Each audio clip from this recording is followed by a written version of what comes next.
좋아요 눌러주세요. 안녕하세요. 슈르의 평생투자 슈르입니다. 요즘 주식시장 분위기가 안 좋습니다. 오늘도 좀 많이 빠졌죠. 코스피 지수가 거의 한 2.6% 빠지고 코스닥은 4%가 넘게 4.3%가 빠졌어요. 어젯밤에 미국 주식이 빠지면서 한국 주식도 좀 영향을 많이 받은 것 같은데요. 미국 주식은 나스닥이 12,000을 넘었다가 거의 뭐 한 12% 정도, 고점 대비 12% 정도 빠진 것 같고, S&P 500 지수도 한 10% 정도 빠진 것 같아요. 고점이 3,588이었는데 지금 3,236이니까 거의 한 10% 정도 하락을 했습니다.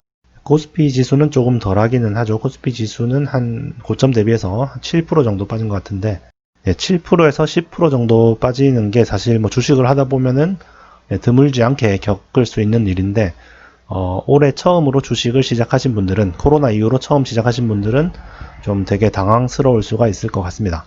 물론 코로나 전부터 계속 주식을 하던 분들도 이렇게 갑자기 빠지면 당황스럽긴 하죠. 하지만 이제 주식 초보들은 더욱더 좀 당황할 것 같은데요. 이렇게 하락할 때 어떻게 해야 될지 좀 고민이 될 것 같은데요.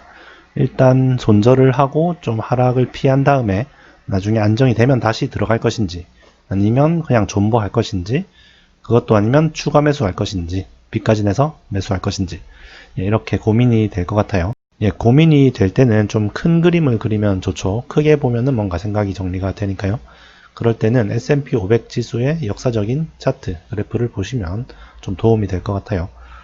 역사적으로 봤을 때 S&P 500 지수는 끝없이 우상향 해왔습니다. 계속 올라왔다는 거죠. 그런데 직선으로 이렇게 오르는 게 아니라 중간중간에 아주 굴곡이 많습니다.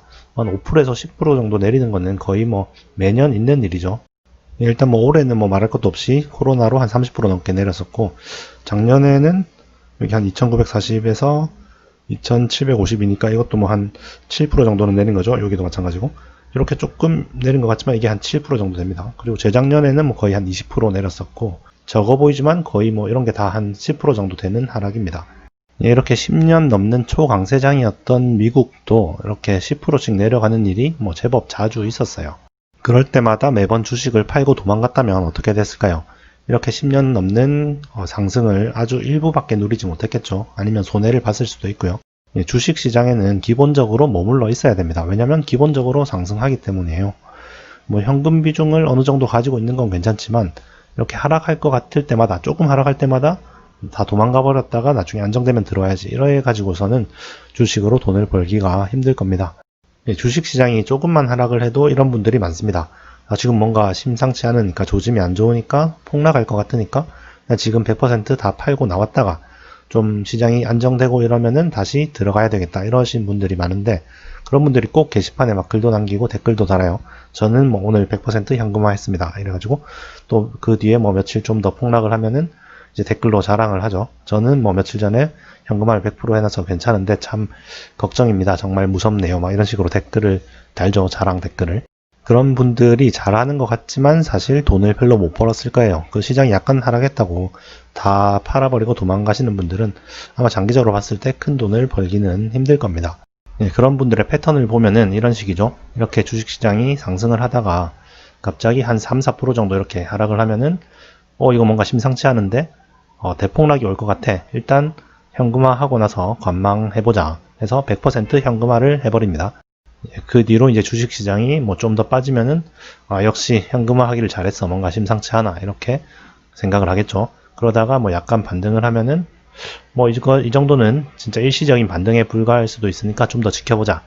그랬다가 다시 하락하면은 역시 내 말이 맞았어. 그래 다시 반등하면은 뭐 이 정도는 일시적인 거니까 좀 지켜보자. 그래서 약간 또 반등을 하면은 뭐 이 정도 가지고는 하락이 끝났다고 할 수 없지, 일단 내가 산 가격보다도 높으니까 좀 하락하게 하기를 기다리자.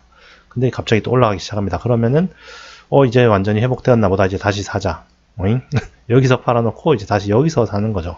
물론 시장이 이렇게 바로 반등했을 때는 뭐 이렇고, 또 시장이 폭락을 그대로 했을 수도 있겠죠. 이대로 계속 내려가면은 여기 판 사람들은 역시 내 판단이 옳았어, 정말 팔기를 잘했어, 이렇게 생각을 하겠죠. 그런데 이 사람들이 여기서 살까요? 저점에서 못 살 겁니다, 아마. 아직 시장이 안정 안 됐으니까 좀 더 지켜보자, 좀 더 폭락할 수도 있으니까. 그러다가 좀 어느 정도 또 회복을 다 하고 나면은, 한 이쯤 되면은 사면은 뭐 좀 잘했죠. 그래도 내가 판 가격보다는 좀 낮게 산 거니까. 이쯤 돼도 좀 잘 못 사요. 여기 판 사람들은 여기까지 올라와도 뭔가 2차 하락을 더 기다려요. 이왕 팔았으니까. 그러다가 막 더 올라가면은 부랴부랴 이제 사기 시작하죠. 물론 이렇게 저점에 사는 사람도 아마 있기야 있겠죠. 그런데 잘 없을 거고, 이렇게 저점에 샀다 하더라도 언젠가는 다시 또 손해를 보게 될 거예요. 왜냐면 시장은 이렇게 큰 폭락을 하는 경우는 잘 없으니까요. 20% 넘게 폭락하는 경우는 잘 없어요. 거의 뭐 한 몇 년에 한 4년, 3년, 4년에 한 번 정도 발생하는 것 같은데, 그 한 번의 폭락을 내가 피하기 위해서 뭐 한 3, 4% 내릴 때마다 계속 손절을 하는 거는 아주 큰 기회를 놓치는 거죠. 예, 아까 보셨다시피 한 3, 4, 5% 정도의 하락은 진짜 뭐 1년에도 여러 번씩 일어납니다. 그럴 때마다 무조건 피해 있다가 나중에 안정이 되면 사자 이랬다가는 진짜 돈 벌 수가 없겠죠.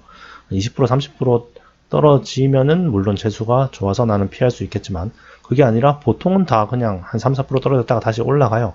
그런 경우에는 뭐 다시 높아진 가격에 사기도 힘들고 계속 올라가는 거를 지켜볼 수밖에 없죠. 그래서 결국 시장에는 항상 머무르는 게 기본입니다. 웬만하면은 100% 현금화는 절대 안 하시는 게 좋고요.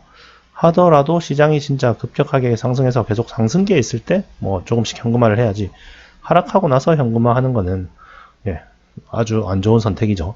이렇게 시장이 좀 하락을 할 때 사람들이 좀 당황하는 이유가, 특히나 주식 초보분들이 당황하는 이유가 기준이 없어서 그래요. 기준이. 내가 사고 파는 기준을 만들어야 되는데 그 기준이 없이 그냥 뭐 누가 좋다고 하더라 이런 거를 사다 보니까, 뭔가 좋아 보이는 거를 사다 보니까 언제 팔아야 할지를 모르는 거죠. 그래서 조금만 내려가도 당황하게 되고 팔까 말까 고민하게 되고 그런 거죠. 그 가격과 가치에 대한 기준이 명확하다면 내 기준에 맞는 가격보다 높아지면 팔면 되는 거고, 낮아지면 다시 사면 되는 겁니다. 그렇게 등락에 따라서 갈팡질팡할 필요가 없죠. 그리고 가장 중요한 거는 일단 시장에는 웬만하면 머물러 있는 게 좋다는 거고요.